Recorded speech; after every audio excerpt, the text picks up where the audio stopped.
Bismillaahi Raxmaani Raxiim. Kulanti wacan daawadayaal dunida dacaladeeda meel walba ka joogtaan. Waa 17 bishii afraad 2023. Waa habeen Isniin soo gelayso. Daawadayaal qodobada wararka caalamka kuwooda ugu waaweyn waxaa ka mid ah wasiirkii gaashaandhigga ee dowladda China Li Shangguo oo booqasho rasmi ah ku tagay galinkii dambe ee maanta magaalada Moscow. Waxaana halkaa kusoo dhaweeyay dhigiisa wasiirka gaashaandhigga ee dowladda Russia Sergey Shoigu iyo madaxweynaha dowladda Russia. Sidoo kale daawadayaal wararka waxaan ku maqli doontaan oo haynaa dagaalkii Suudaan maxaa ku soo kordhay maxaase xaaladii dalkaas oo ku dambeysay Suudaan. Sidoo kale warka waxaan ugu haynaa dowladda Poland iyo Hungary oo mamnuucay in laga iibsado sarreenka raqiiska ee lagu baahiyay suuqyada dalka Yurub ee ka soo baxa dalka Ukraine. Arrinkaas oo ka caraysiisay guddoomiyaasha midowga Yurub. Sidoo kale waxaa ku maqli doontaan daawadayaal dagaal faraha la iskaga gubtay oo ka socda magaalada Bakhmut. Ciidamada Raashiyaanka oo magaaladaas gebi ahaanba gacanta ku dhigay loo yaqaano Wagner Group. Daawadayaal kusoo dhawaada warkii oo faahfaahsan. Halkaa nagala socotaan waa barta YouTube-ka ee Calas 24 Post. Madaxweynaha dowladda Russia Vladimir Putin ayaa qasriga madaxtooyada wuxuu kusoo dhaweeyay wasiirka gaashaandhigga ee dowladda China Mr. Li Shangguo. wasiirka oo dhambaal uga waday madaxweynaha dowladda China madaxweynaha dowladda Russia ayaa wax ka guddoomay madaxweynaha Putin waxaana ka wada hadleen xiriirka labada dowladood u dhexeeya maadaama ay leeyihiin xuduud gaaraysa ilaa 4,000 oo kiiloomitir. Waxaana ka wada hadleen in la xoojiyo xagga amniga, iskaashiga xagga militariga, dhaqaalaha iyo tiknoolajiyadda. Halkaa nagala socotaan waa barta YouTube-ka Calas 24 Post iyo TikTok-ga. Daawadayaal sidoo kale saraakiisha Ukrainiyiinta ayaa ka soo baxay difaacyadii ay ku jireen magaalada Bakhmut inkastoo hadda 9 mayl ay kasoo durkeen ilaa 18 kiiloomitir. Waxayna leeyihiin hubka artilleriga ayaan isticmaalaynaa, rogaal celin baan sameynaynaa.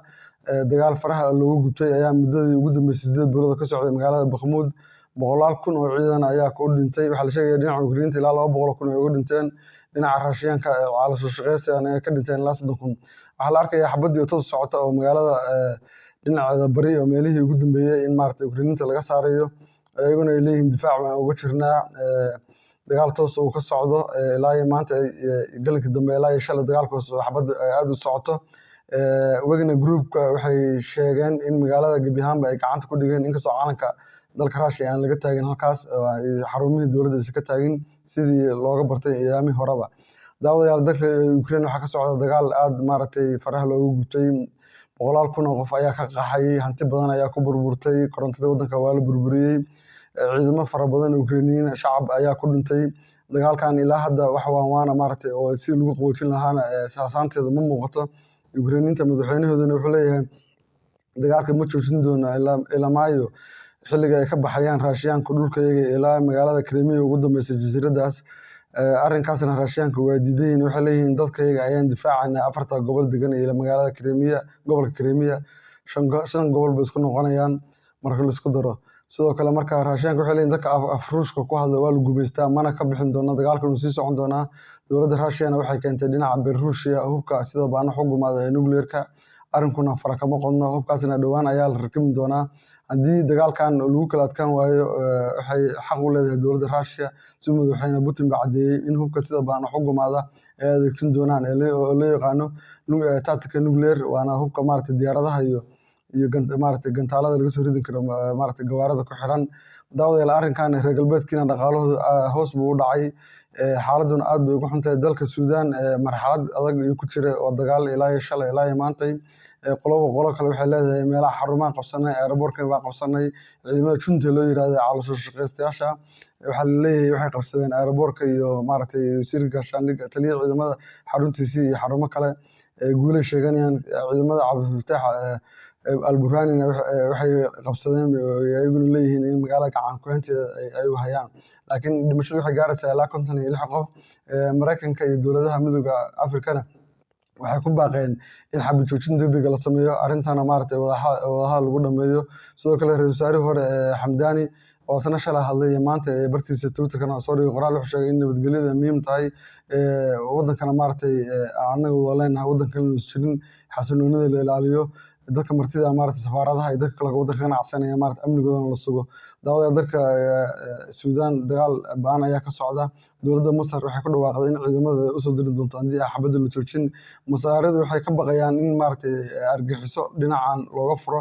Waxaa la leeyahay dagaalkan waxaa ka dambeeya Imaaraadka iyo sahaniyadda dowladda Israa'iil, waxaana sheekada ay ku socotaa in Suudaan laga dhigo sida Soomaaliya oo kale oo xuduudaha ay la wadaagto dalka Masarna halka lagu abuuro jamhado maaragtay curyaamiya dowladda Masar oo argagixisa oo maaragtay yiraahda waxaan la dagaalamayna rejiimka Cabdilfataax al-Siisi ama dowladda Masar si dhaqaalaha Masaarida iyo aqoontooda iyo teknolojiyadooda iyo waxbarashada loo wiiqo. Arrinkaas ayaa hadda marka dowladda Masar waxay leedahay ciidamada Masaarida heegan baan gelinay saacadaha ugu dambeeya soo socda ilaa caawa ilaa berrina waddanka Suudaan bay gelin doonaan haddii qolyaha caloosha shaqaystayaasha ay ka bixin waayaan xarumaha ay ku jiraan. Sidoo kale daawadayaal dhimashada iyo dhaawacu saxaafaddu waxay sheegayaan ilaa 56 boqolaal baa dhaawacantay la leeyahay, hanti badan baa ku burbudhay. Arrinku ma sahlana, Ilaahay ha sahlo amuuraha. Suudaan waa dal waxa weeye walaalaheena oo muslimiin ah, waa dal maaragtay taariikh leh oo xadaarad leh. Arrinka loogu golan yahayna wax kale maaha waa in la burburiyo. Daawadayaal warka waxaan igu ballan qaaday inaan kusoo qaadan doono sarreenkii ka soo baxayay dalka Ukraine oo maaragtay muddooyinkii ugu dambeeyay ee caalamka loo kala dhoofinayay ayaa suuqyadii midowga Yurub harqiyay. Shalay ilaa iyo daraad waxaa ka socda Jarmalka ilaa Faransiiska ilaa midowga Yurub wadamada ugu waaweyn mudaharaadyo laga soo horjeedo beeraleydu ay ka cabanayaan. Waxaan leeyihiin sarreenkan raqiis ayuu suuqa ku soo galay, anaguna waxaan qaadanay lacag maaragtay bangiyada loan ay ka qaateen ama deena. Waxay leeyihiin markaas kuma bixin karno barayskaas qofkii 500 ama milyan ama 2 milyan qaatay qiimaha beerahooda raashinka sarreenka uga soo go'ay ma ku iibin karaan. Waxay leeyihiin waa khasaarana, bangiina lacag buu naga rabaa iyo shaqaalihii iyo expenses-kii isma bixinayaan. Marka dowladda Poland iyo Hungary waxay mamnuuceen in suuqyada Hungary iyo Poland la keeno sarreenkaas, waxaana aad uga carooday hogaamiyaasha midowga Yurub oo yiri laba dowladood oo xubno ka ah midowga Yurub inay arrinkaa ku